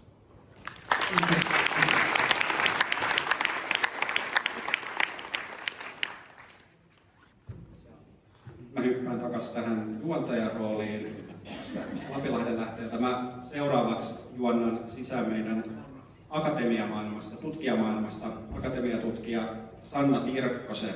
Sanna tulee puhumaan meille nimenomaan kylätalosta ja kylätalokonseptista alueen voimaannuttajana ja miksi tämä tämmöinen yhteisöllisyys on tärkeää. Joo, kiitos. Ole hyvä, Sanna. Vähän jo lähellä. Mä itse asiassa olen pyydetty alun perin tänne puhumaan yksinäisyystutkimuksen näkökulmasta, joten mennään pikkasen abstraktimmissa vesissä, mutta oikeastaan mun ajatuksena on siinä jotenkin tuoda esille sitä, miten tärkeä tällainen kylätalotoiminta on myös yksinäisyystutkimuksen kannalta. Mä olen tosiaan akatemiatutkija ja vedän sellaista projektia kuin yksinäisyyden filosofia. Eli se on mun lähtökohta. Hypätäänkin ensimmäisen slaidin yli just sen takia, että päästään suoraan asiaan. No oikeastaan jos ajatellaan yksinäisyyden kannalta näitä juttuja, niin jotenkin nyppii se, että yksinäisyydestä puhutaan niin usein sellaisena jotenkin yksilön ongelmana, että se lähtee yksilöstä ja täytyy miettiä niitä yksilöstä tuntumia sitä kautta, niin kun lähdetään purkaa sitä kysymystä, mutta mä jotenkin ajattelen enemmän niin, että yksinäisyys lähtökohtaisesti se koko käsite niin olettaa kaikki toiset, joihin ei saada sellaista toivotunlaista yhteyttä. Ja mä jotenkin ajattelen niin, että se liittyy kaikkeen, yksinäisyyden kokemus, kaikkeen semmoisiin arkiseen vuorovaikutuksiin ja vuorovaikutustilanteisiin. Ja sen takia kaikki tämmöiset tilalliset järjestelyt, kuten esimerkiksi kylätalot, on äärimmäisen tärkeitä siinä, että luodaan ihmisille semmoisia mahdollisuuksia, jossa semmoinen arkipäiväinen vuorovaikutus tulee mahdolliseksi. Ja te varmasti tiedätte tästä tosi paljon, mutta mä ajattelin, että mä tuon myös tutkimuksen näkökulman tähän ja kerron siitä, että miten tutkimus niin kuin tukee näitä huomioita. Eli mä ajattelen yksinäisyydestä niin, että se on tosi olennaisella tavalla sosiaalinen ja poliittinen ilmiö. Ja näitä asioita esitän tässä nyt sitten. Mutta totta kai, siis jos me katsotaan niin kuin siitä yksilön näkökulmasta yksinäisyyttä, niin se on hirveä kokemus sille kokijalleen. Ja se eroaa siis mukavasta, miellyttävästä yksinolosta, mitä sitten monet myös niin kuin kaipaa. Mutta yksinäisyys on jotenkin semmoista, se on erilainen ilmiö kuin se, että vietän aikaa itsekseen tässä. Ruotsalaisryhmä, jota veti Karin Dahlberg, niin kun he haastatteli heidän informantteja, että miltä se yksinäisyys nyt sitten tuntuu, niin he raportoivat tämmöistä kontekstin puutetta. Nimenomaan sitä, että siinä arjessa ne omat arkiset toiminnat ei tule jotenkin merkityksellisiksi jossakin ryhmässä tai olennaisesti siinä laajemmassa elämisen kokonaisuudessa. Sitten he toivat myös esille sellaisen, ketä haastateltiin, ne toi esille myös semmoisen, että mikä siinä tuntuu niin pahalta, niin itse asiassa yksinäisyydessä se pidetään vähän semmoisena niin kuin passiivisena tilana helposti, mikä liittyy ehkä masennukseen ja semmoiseen vetäytymiseen. Mutta he itse asiassa kuvasivat sitä niin, että enemmän siinä on kyse jotenkin semmoisesta jatkuvasta aktiivisuuden vaateesta. Eli meillä on esimerkiksi tosi paljon yksin eläviä henkilöitä ympäri Helsinkiä, todella monet asuu yksin. Ja he kokee enemmänkin niin, että aina, että saisi minkäännäköisen kontaktin, niin täytyy olla itse aktiivinen, ottaa yhteyttä. Et joillekin edes niin, että saa puhuttua kenellekään päivän aikana, niin se vaatii aktiivisuutta. Ja sitten semmoinen puoli taas yksinäisyydessä, mikä on olennaista, että se alkaa pikkuhiljaa vaikuttamaan siihen näkemykseen, että kuka minä olen, käsityksiin itsestä ja oikeastaan siitä, että miten voi edes suhtautua toisiin. Eli se alkaa jotenkin muovata sitä kokemusta ylipäätään, että minkälainen minä olen sosiaalisena olentona. Ja sitten mun mielestä meillä on suomalaisessa kontekstissa ihan erityisiä haasteita. Jos on pitkään ulkomailla ja tulee tänne takaisin, niin ensimmäinen asia, mikä alkaa näkymään Helsinki-Vantaan lentokentällä, on sellainen asia, että meidän kulttuuriin kyllä tosi olennaisesti liittyy sellainen, että vältetään kontaktia. Ja puhutaan vain tutuille, mikä näkyy monilla työpaikoilla myös. Ja sitten semmoinen jotenkin, että sellaiset tilanteet, missä puhutaan vähän oudoille ihmisille, niin ne tuntuu aika raskaalta monille. Joten tämä on myös semmoinen asia, mikä meidän täytyy huomioida silloin, kun lähdetään etsimään ratkaisuja yksinäisyyteen. Ja sen takia se ei riitä pelkästään, että annetaan vinkkejä, että hei yksinäinen, otapa itse asiassa niskasta kiinni ja lähdepä toteuttamaan nyt sitten sosiaalisia suhteita maailmassa.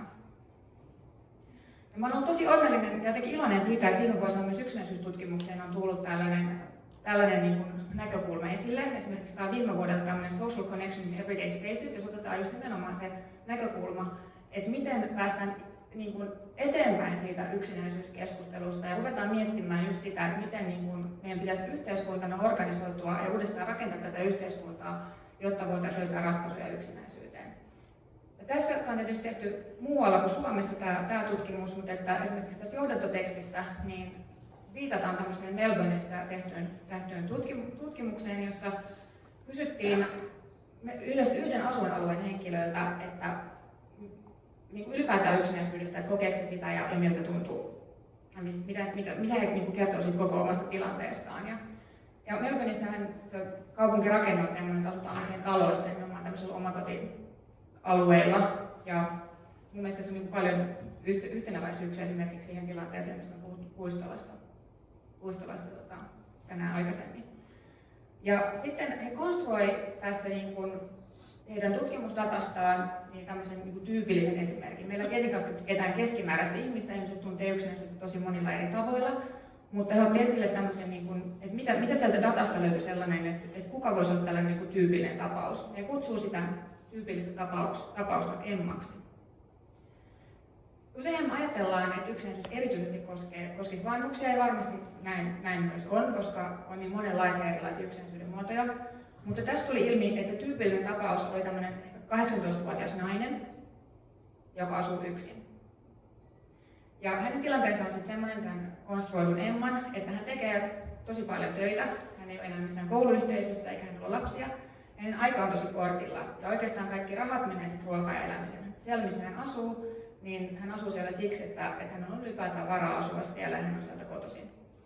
Ja sitten se, että hän näkisi ketään kavereita ylipäätään, niin kasvokkain se vaatisi ihan hirveän paljon enemmän ylipäätään aikaa ja rahaa ja kaikenlaista ponnistelua ja resursseja, että hän pystyisi niin kuin näkemään ihmisiä niin kuin arkipäivässään.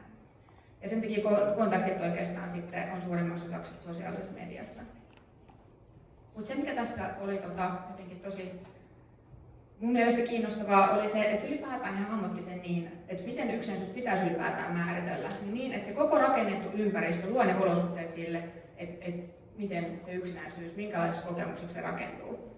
Ja siihen tietysti vaikutti niin välimatkat, julkisen liikenteen saatavuus ja sitten ylipäätään se, että siellä asuinalueilla itsessään oli tietyt aika vähäiset mahdollisuudet kohdata toisia.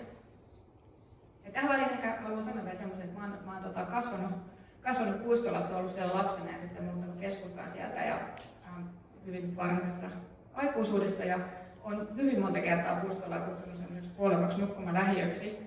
Ja on tosi iloinen siitä, että mitä siellä on niin kuin tapahtunut sitten viime aikoina sen oman lähtön jälkeen. Mutta sitten eteenpäin. Eli filosofit on myös miettinyt sitä, että mitä että ylipäätään niin kuin tiloja yksinäisyyden kannalta ja sitä, että milloin tila koetaan yksinäiseksi. Ja voiko olla, että jotkut tilat sitten saa ylipäätään ihmiset kokemaan enemmän yksinäisyyttä. Ja on esitetty esimerkiksi sellaista, että sellaiset tilat, jotka ei jotenkaan tarjoa tarpeeksi mahdollisuuksia tai jotenkin ehkä vähän surulliset tilat, joista kukaan ei enää välitä. Mutta sitten taas toisaalta myös sellaiset paikat, missä on kyllä ehkä jotain mahdollisuuksia, mutta että yksilö kokee, että mulla ei ole pääsyä noihin, tai mulla ei ole, siellä vaan tuollaisia ihmisiä, mutta ei sellaisia kuin minä esimerkiksi. Tai että siellä on vaikka jäsenmaksuja tai on yksityisklubeja tai tällaisia, että kaikilla ei ole samoja mahdollisuuksia päästä niihin. Ja toisaalta sitten taas ehkä sellaiset tilat tuntuu myös yksinäisiltä, jotka on ehkä suunniteltu ihan viimeisen päälle, mutta kukaan ei sitten ole ottanut niitä käyttöön. Eli niistä ei ole sellaista tarvetta semmoiselle käytölle, mitä niihin on alun perin suunnitellut. Ja se suunnittelu ja sitten se asukkaiden käyttö ei jotenkin kohtaa. Voisi ajatella, että voisi olla joku sellainen leikkipuisto, vaikka mitä kukaan ei käytä, tai sitten tulee mieleen vaikka Kallion Lyyrakorttelin kellari, joka ei koskaan oikeastaan tullut siihen kukoistukseensa ainakaan vielä, mitä sille oltiin suunniteltu. Mutta sitten mä haluan oikeastaan tuoda tähän sellaisen näkökulman, mitä tässä tutkimuksessa ei ole vielä tehty, eli jotenkin sellaisen, että tilalliset järjestelyt aina pitää sisällään arvoja ja normeja. Esimerkiksi sitä, että ketkä asuu yhdessä tai miten etäällä toisistaan. Ja tätä kutsutaan tutkimuksessa implisiittiseksi normatiivisuudeksi. Eli on aina se, miten on suunniteltu, rakennettu, niin siinä on arvoja ja normeja mukana. Ja sitten, jos ajatellaan vaikka Emman tapausta, tällaista omakotitalon lähiöä, niin jotenkin hänen näkökulmastaan tai yksilön näkökulmasta voi olla niin, että kokee, että ei pääse mukaan siihen sen yhteisön arvojen mukaiseen ja normien mukaiseen elämään. Tai sitten voi jopa olla, että ne alkaa tuntua jotenkin vieraalta, että ton näköinen elämä ei ole sellaista, mikä vastaa mun arvoja ja normeja. Mutta silti ihmiset asuu samoilla paikoilla ja niillä voi olla myös muita arvoja, jotka on tosi samanlaisia. Ja jotenkin ylipäätään voi olla ihan älyttömän paljon yhteistä niin muiden ihmisten kanssa ja tavallaan se just on tärkeää, että hyvin erilaista lähtökohdista olevat ihmiset voi tulla yhteen samoilla asuinalueilla. Ja kuten just sanoin, että olen ollut tosi iloinen Puistolan kehityksestä ja olen seurannut sitä ehkä pikkusen etäältä just somesta, mutta jotenkin se, että siellä on aktivoiduttu ja semmoisesta kuolevasta lapsiperheiden nukkumalähiöstä, mä liioittelen todellakin, mutta semmoisesta niin kuin hyvin hiljaisesta lähiöstä ollaan niin kuin tultu muutaman vuoden sisällä ihan toisenlaiseen tilanteeseen. Mä oon mukana myös semmoisessa hankkeessa, minkä nimi on politisoitu yksinäisyys, jos tutkitaan yksinäisyyden poliittisia ulottuvuuksia ylipäätään. Ja siitä on tosi paljon tutkimusnäyttöä, että yksinäisyyden seuraukset on itse asiassa tosi vakavia. Että on huomattu, että ne, ketkä kokee paljon yksinäisyyttä, niin tai siis niiden kokemuksessa myös, yksinäisyyden kokemukset usein niin korreloivat myös niin kuin esimerkiksi epäluottamuksen kokemuksen ja tämmöisen varuillaanolon kanssa. Eli yksinäisyys ylipäätään ilmiönä, missä rapauttaa meidän yhteiskunnallista luottamusta, joka sitten on taas todettu muussa yhteiskuntatieteellisessä tutkimuksessa ja politiikan alan tutkimuksessa, että se on just se liima, mikä pitää, se luottamus on just se liima, mikä pitää esimerkiksi meidän pohjoismaisia hyvinvointiyhteiskuntia kasassa. Joten ajatellaan myös, että nämä ratkaisukeinot niin yksinäisyyteen on täysin niin poliittisia ja yhteisöllisiä. Ja tarvitaan just niitä tiloja, mihin ihmiset voi tulla kohtaamaan toisiaan.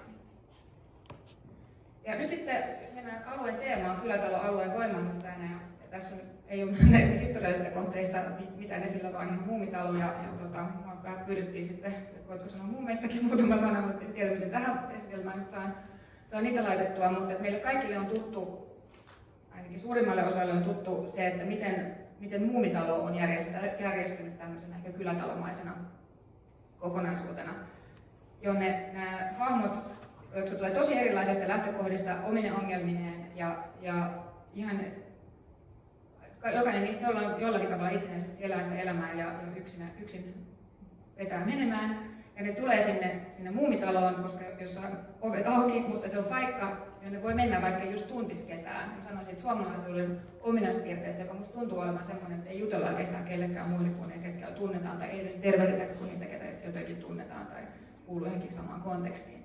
Mutta sinne voi tosiaan tulla just sellaisena kuin on. Ja sitten yksinäisyystutkimuksen kannalta, tai siinä on huomattu yksinäisyystutkimuksessa just, että ihmiset ei tule sellaisiin aktiviteetteihin, jotka on suunnattu yksinäisille, koska siihen kuitenkin kuuluu siihen kokemukseen ihan kokonaisuudessaan sellainen tunne, että se on jotenkin häpeää herättävää. Ja tavallaan niin kun on tärkeää luoda sellaisia tilanteita, missä ihmiset tulee aktiviteetteihin, jotka lähtee heistä itsestään ja joita haluaa joka tapauksessa tehdä. Ja sitten ehkä siinä tekemisen lomassa voi tutustua toiseensa. Ja sitten mä oon nähnyt tämän, Juhani Viilo mua vähän tähän briefasi ja lähetti mulle tämän puistolaisten itsensä tekemän suunnitelman siitä, että miten sinne kylätaloon voisi tulla. Puistolassa ei esimerkiksi ole niin esimerkiksi kahvilaa, vaikka se on tosi iso alue, siellä ei ole kunnollisia myöskään ihan niin kuin, siis siellä on tosi vähän esimerkiksi julkisen liikenteen yhteyksiä, vaikka se on yksi juna-asema, niin siellä on kuitenkin tosi paljon kaikkea etäisyyttä ja muuta mikä liittyy ihan siihen logistiseen sijaintiin ja muuhun. Mutta ihmiset on suunnitellut itse kaikkea, mitä he haluaisivat siellä tehdä ja tulla sinne tekemään. Ja nyt sitten ollaan saatu tässä paljon viisautta sitten niiltä, kellä on onnistunut se kylätalohanke, että miten sitten jatkossa tästä eteenpäin voitaisiin mennä. Kiitos. Kiitos paljon taiteen akateemikko Mona Sahlin, rakennusperinnön ja korjausrakentamisen huippuasiantuntija. Ja sen jälkeen sitten vapaata keskustelua jonkin. Kiitos kutsusta tähän nyt, kun kello on niin paljon ja mä en tiedä kuinka paljon ihmiset on varautuneet istumaan täällä nyt 3 jälkeen. Niin mä haluaisin myös jättää aikaa, että Olli ehtisi kertoa vähän tästä diplomityöstä, joka koskee sitä Puistolan koulua. Että kysyn, että onko meillä aikaa. No 7-8 minuuttia, olisiko semmoinen kiva. Siitä mä oon lähinnä puolistunut, koska en halua viedä heidän aikaani sitten turhaan. Joo, no niin, mulla annettiin tehtäväksi puhua tyhjän talojen ongelmasta ja voiko Helsinki näyttää mallia. En tiedä, onko se kysymys nyt Helsingistä vai onko malleja ratkaisujen löytämiseksi. Tänäänhän me ollaan jo kuultu aika paljon. Mä oon arkkitehti ja edustan varmaan myöskin sellaista näkemystä, että kaikkien tällaisten käyttöjen suunnittelu ja toteuttaminen vaatii ammattitaitoja ja viisautta. Insinöörien ja arkkitehtien suunnittelu, jos on kysymys rakennuslupaa vaativista muutoksista ja näin, niin rakennus- tai lainsäädäntöhän edellyttää aika paljon pätevyyttä ja se on yksi kustannus ja tekijä, joka tulee mukaan kyllä, kun puhutaan näiden rakennusten muutoksista. Täällä ei ole tänään puhuttu varmaan siitä asiasta sanaakaan, enkä minäkään, mutta nostaisin sen kuitenkin, ehkä sitä voisi keskustelussa. Olin itse ollut mukana jossakin hankkeessa, jossa mä ainakin huomasin, että paikalliset rakennusmestarit katsoivat, että se ratkaisee ne asiat. Hyvin ilmeisesti meni sitten, mutta että arkkitehti jää siinä helposti. Kun on kysymys usein arvorakennuksista, niin kuin tänäänkin ollaan nähty, nämähän on tällaisia, jotka on inventoituja, usein suojeltuja tai potentiaalisia suojelukohteita. Siinä mielessä niillä voi olla helpotusta tämän rankan lainsäädännön suhteen, mikä koskee kaikkia ilmanvaihdon ja energiatalouden suhteen. Että kun mä en ole kuullut minkälaisia ongelmia on, mutta nämä tapaukset, mitä tänään ollaan kuultu, ehkä ei ole vielä olleet niin kovassa paineessa tässä asiassa. Et tietysti toivoisin, että jos Helsinki myy pois rakennuksia, he myös järjestäisivät niiden korjaamiselle, niin kuin tultaisiin vastaan kaikin tavoin viranomaisten taholta. Toisaalta kun on kysymys arvokkaasta rakennusperinnöstä, niin miten huolehditaan siitä, että se työn laatu sitten ja korjaustavat ja muut oikeasti on oikein sopivasti asetettu. Sekin vaatii ammattitaitoisia neuvonantajia. Kaupunginmuseot ei pysty yksin tätä hoitamaan, eikä rakennusvalvonta. Et vaan muistuttaisin siitä, että kannattaa kuitenkin kääntyä suunnittelijoiden puoleen. No ja korjausongelmathan on tietysti edessä vielä suuret, esimerkiksi Lapinlahdessa. Niistä on tehty varmaan aika paljonkin selvityksiä. Selvitysten kanssa taas ollaan siinä vaikeudessa, että jos suuret insinööritoimistot tekee sisäilmatutkimuksia ja muita, niin tulokset on melkein kirjoitettu etukäteen. Harvoin näkee sellaisia raportteja, joissa niin sanotut kuntotutkimukset ja tällaiset analyysit kehottaa tekemään mahdollisimman vähän ja välttämään turhaa tekniikan tuomista taloihin. Mutta kaikki nämä turvallisuuskysymykset ja saavutettavuuskysymykset myöskin tulee mukaan näiden rakennusten käytön suunnittelussa. Jos on rakennus, joka on jo ennestään ollut julkisessa käytössä, niin siellä on helpompaa. Sitten on asuinrakennuksia, jotka myydään käytettäviksi toimitiloina, niin siinäkin tullaan tämmöisiin viranomaiskysymyksiin. Mulla on ensimmäinen kuva, entinen tekninen korkeakoulu Hietalainen torilla. Sen pihajulkisivu näkyy meidän toimiston ikkunasta. Ja tässä on aika mielenkiintoinen historia. Se on yksi niistä valtavista tyhjistä rakennuksista, joita mä joka päivä huomaan. Tai katson, toinen on vanha Kaartilasaretin korttelissa Hietalainen torin varrella, entinen VTT-päärakennus, Valtion tieteellisen tutkimuskeskuksen rakennus, joka edelleen on siellä tyhjillään ollut siis kymmeniä vuosia vailla käyttöä keskellä kaupunkia. Tämähän on saanut hotellikaavan sen kiinteistösijoittajan Kojamon pyynnöstä kaupungilla, mutta hotellia siihen ei näytä olevan tulossa. Ja nyt Kojamo, joka osti ja rakennutti asuntoja näiden takana oleviin rakennuksiin, yrittää päästä eroon koko tästä ongelmakiinteistöstä. Valtavan hieno rakennus, joka voisi sopia hyvin monenlaisiin käyttöihin. Tuskin kuitenkaan mikään tämmöinen niin kuin pienen yhteisön asia, vaan Helsingin kaupunki nimittäin myi tämän rakennukseen, joka oli Metropolian käytössä.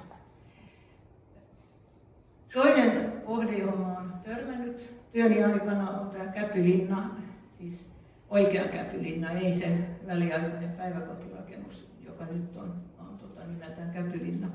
Käärmetalon pihaan liittyvä hieno alun perin uimahallilla ja päiväkodilla, pesulalla ja asukkaiden erilaisilla tämmöisillä huoltotoiminnolle varattu hieno rakennus, joka vaikka Käärmetalo peruskorjattiin, on edelleen siinä samassa surkeassa kunnossa, vaanirilevyt ikkunoilla ja ilman minkäänlaista tietoa, mitä tälle tulee tapahtumaan. Se on eräänlainen häpeäpilkku Mäkelänkadun varrella, jota nyt toivoisin, että tähän. Mä ymmärsin, että käpyläläiset oli olleet kiinnostuneita tästäkin, mutta jotain neuvotteluja oli käyty, mutta kertoo siitä, että kaupunki ei oikein huolehdi näistä vielä riittävästi. Sitten kun mainittiin jo Paulikin huvila, jossa aikanaan on istunut Puutartaiteen seuran kokouksissa ja se on ollut talo, joka on ollut avoin erilaisille käyttäjille.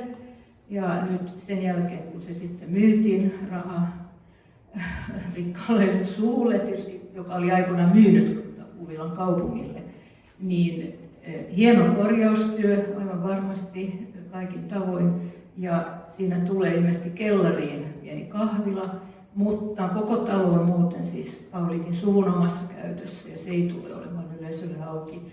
Että tavallaan tällaiset arvokkaat rakennukset eri puolilla ovat rikastuttaneet kaupunkiympäristöä ja ne sitten sulkeutuvat kyllä tällä tavalla. Tässä oli 2023 kuvakaappauslehdestä, mitä rakennuksia muun muassa oli myytävänä silloin tai oli niin kuin valmistelussa. Kaivohuoneen ravintola Klippan, Rastilan kartano, Villa Sulvik, Ulosaaren kartano. Näitähän on melkein loputtomiin. Ja sitä uutta listaa, mistä täällä kerrottiin, niin ehkä sen saisi jo käsiin. soutustadion. Aika vaikea ymmärtää, miten se voisi olla ehkä semmoinen kannattava, toiminnalle kannattava, ja se kuuluu olympiarakennuksiin, jotka on merkittävä suomalaista kulttuuriperintöä, joka on korjaustavoiltaan ja korjausvaatimuksiltaan sellainen rakennus, joka harva yksityinen luultavasti selviää. Tämä vaatisi myös tätä julkisen korjausrakentamisen kokemusta ja niin edelleen. Myytäviä toimitiloja, siis niitä on tänään katsottu ja kuultu. Yksi pieni, tuossa alhaalla on Kalviikin semmoinen Vuosaaressa pieni semmoinen hauska kesäravintola Villa Maininki, ja huomasin, että sekin on nyt myytävänä. Meilaiden kartanostahan kaikki on varmaan lukeneet lehdissä. Kokonaisuus, joka on niin kuin harvinainen, jossa niin kuin aiemmin toimi Helsingin taidemuseo, ja jossa oli kahvila, ja sitten tämä tyhjäksi jäänyt entinen konservointilaitos, jolle kyllä kaupunki teki hankesuunnitelman korjaukselle, mutta yhtäkkiä keskeytti sen, ja sen jälkeen se on pitkään odottanut tätä myyntiä. Ja nyt saamme lukea sitä lehdestä, että sitä taidemuseota, joka oli tuomittu täysin niin kuin purkukypsäksi, koska siinä oli suuria sisätilaongelmia, niin sisäilmaongelmia, niin on nyt sitten uudelleen käytössä taidegalleriana, näyttelytilana. Ja tässähän kerrottiin, että rakennukset myytiin, 3 rakennusta 10 000 kappale, tosi tonttivuokra on sitten suuri. En tiedä ihan mitä se täsmälleen on tänä päivänä. Mutta kun tämä Puistolan entinen kansakoulu, josta nyt saamme kuulla Ollilta, niin en puhu siitä on tänään jo puhuttu. Näkisin kuitenkin, että tällaiset rakennukset ovat niitä harvoja julkisia rakennuksia. Samalla tavalla, että jotkut päiväkotirakennukset, joita nykyään halutaan jättää pois käytöstä, kun keskitetään päivähoitojärjestelyjä, niin ne saattavat olla se ainoa ikään kuin julkinen rakennus. Tässä tapauksessa kyllä kansakoulun lähellä on Puistolan kirkko, jota kuulemma ollaan korjaamassa. Se kuuluu niihin kirkkoihin, joita ei vielä olla purkamassa. No malleja ratkaisujen löytämiseksi voisi olla kuitenkin kiva katsella Espoon suuntaan. Espoon kaupungilla on alussa muun muassa tämä aika surullisen hupaisan historian, tämä Alberian kartano, niin sanottu sokerilinna. En voi nyt kertoa siitä sen enempää, mutta Alberian kartanolla oli Helsingin kaupungin omistuksessa, oltuaan sitten ensin pitkään M.G. Steniuksella ja sitä ennen Kisellefin suvulla, joka sen on rakennuttanut. Mutta siellä toimii tänä päivänä, se on siis Espoon kaupungin omistama, siellä on sekä konserttitoimintaa, siellä on valtavat kellarit, jotka on kunnostettu hienosti muutamia kymmeniä vuosia sitten. Siellä voi pitää kokouksia ja sitten siellä on asukastoiminta, jonkinlainen yhdistystoimintatila ja sitten siellä on vuokrattuja työtiloja, siis ihan ulos. Ja tämä on jäänyt kaupungin haltuun ja kaupunki huolehtii siitä, eli toimii vuokraisäntänä. Ja siellä on konserttisarjoja ja niin edelleen. Ja talo on jotenkuten pysynyt siinä melkein kuosissaan muutama vuosikymmentä sitten tehdyn ison peruskorjauksen jälkeen. Mutta tie sinne oli aika mutkikas, koska Helsingin kaupunki halusi purkaa sen, sitten Espoon kaupunki halusi purkaa sen, että siitä käytiin pitkää kädenvääntöä. Tässäkin asukkaiden vaikutus tietysti on ollut suuri. Sitten on Pisan asukaspuistotalo, joka sijaitsee Latokasken suunnalla, joka on tällainen myöskin Espoon ylläpitämä, mielenkiintoinen vanha maatilan päärakennus, joka oli päässyt aivan siis semmoisen oikein rupukuntoon. Tuossa 70-luvun kuva ylhäällä vasemmalla näyttää sen. Nykyään siellä toimii 90-luvulta lähtien tällainen sekoittunutta toimintaa edustava asukas. Se on siis kaupunki tarjoaa nämä tilat. Ne tulee niin kuin vanhemmat lasten kanssa päivällä, niin lapset, jotka ei ole päiväkodissa, niin siellä on tämmöinen leikkitila. Sitten siellä on iso tupa, siellä voi tehdä ruokaa, keittää kahvia, siellä voi järjestää juhlia, vuokrata niitä tiloja iltakäyttöön ja päiväkäytössä tämä on niin kuin lapsille ja koululaisille lähinnä ajateltu. Ja sinne on myöskin äsken rakennettu hieno, hyvin varustettu leikkipaikka. Ja käsitykseni, että vaikka tämä on tämmöinen melko omakotivaltainen alue, niin se tuntuu olevan tärkeä kyllä sosiaalinen merkitys. Ja yksinäisten, josta täällä puhuttiin lisäksi, niin tämmöiset yksinhuoltaja, vanhemmat, ehkä työttömät tai pitkään kotona oleskelut vanhemmat, niin tämmöiset on aivan valtavan tärkeitä paikkoja. Se esimerkki, jossa varmaan monet tuntee, on Vihtijärven kylä ja koulutalo, joka 2007-2009 kunnostettiin, korjattiin perusteellisesti, jossa me oltiin mukana siinä ainakin suunnittelijana, joskaan ei nyt ihan koko työmaan aikana. Ja siinä oli tämmöinen tilanne, että sieltä oli, se on tyypillinen tämmöinen 20-luvun koulutalo. Sieltä oli Vihtijärven kunta poistamassa koko koulukäyttö ja kyläyhdistys sitten hyvin aktiivisesti toimi sen puolesta, että saatiin tämä rakennus pelastettua, saivat ostaa sen suunnilleen ilmaiseksi. Ja sen jälkeen kunta on siitä lähtien vuokrannut sieltä ne alakerran kunnostetut luokkatilat, siis koulukäyttöön. Eli kunta tuli takaisin vuokralaiseksi tähän sen jälkeen, kun se suuri korjaustyö oli tehty. Siinäkin oli tietysti paljon talkoita, mutta rakennus on edelleen ilmeeltään ja palautetut sisätilat kaikkien näiden lastulevien viritysten jälkeen. Ja siellä on hyvin aktiivista kylätoimintaa, jota myöskin verkkosivuilta voi nähdä.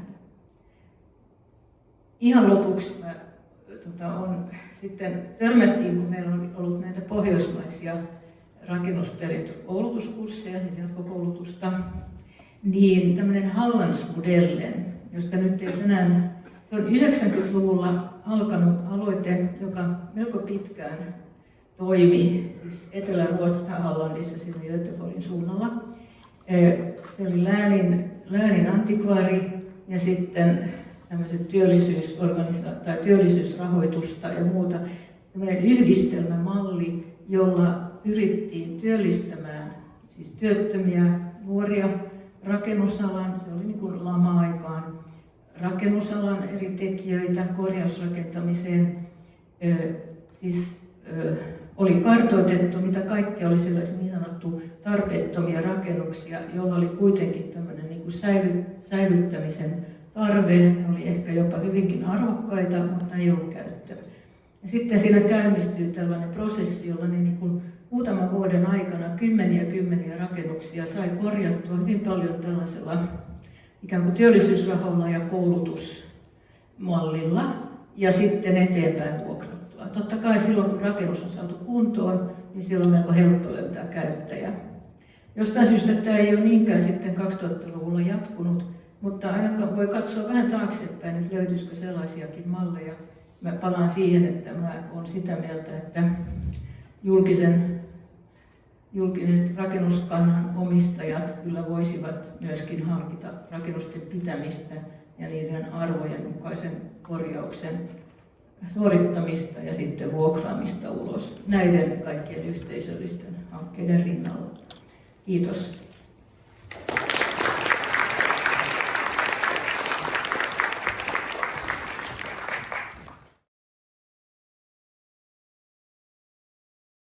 Lennettiin nyt ulos, niin näkyy miten se sijoittuu tänne Harjun päälle.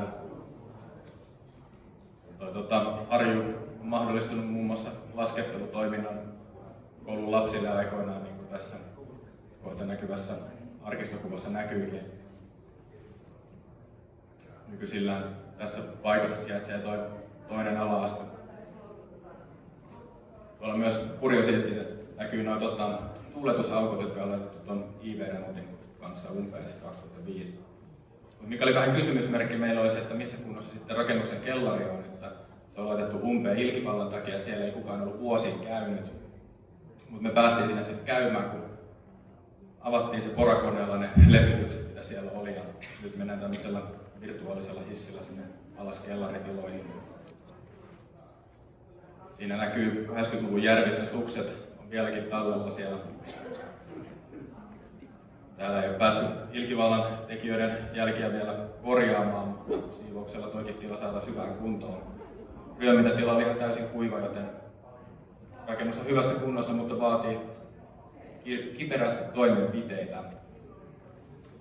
Ja tosiaan toivotaan, että tämä meidän hanke tämän koulurakennuksen pelastamiseksi etenee tässä nyt lähiaikoina ripeästi, jotta saadaan se kunnostettua entiseen loistoonsa, mikä tässä 60-luvun valokuvassa näkyy. Yes. Kiitos mielenkiinnosta.